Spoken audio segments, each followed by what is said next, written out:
Dobrý večer. Takže tohle jsou dvě zprávy a dneska tak jsem v Itálii.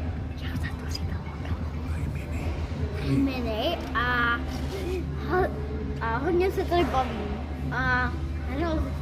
A dneska jsme po snídani, tak jsem šel do moře a doufám, že se vám takové zprávy budou líbit, protože každý se vám líbí.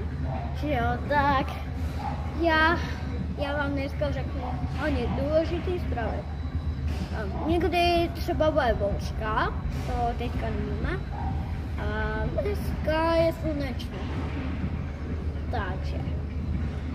Co jsi měl k jídlu? Ale co? No co jsi měl k jídlu? Toast? Měl jsem k jídlu toast a bylo to hodně dobrý. Ale tohle můžou být celkem 3 odpovědi na to, jestli bych s tou hádla jednu zprávu.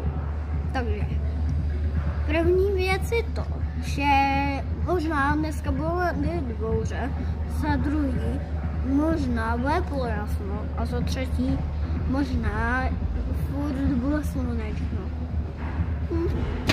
A teď jdem na véču. A teď jdeme na véču. Tak ahoj. Nashledanou.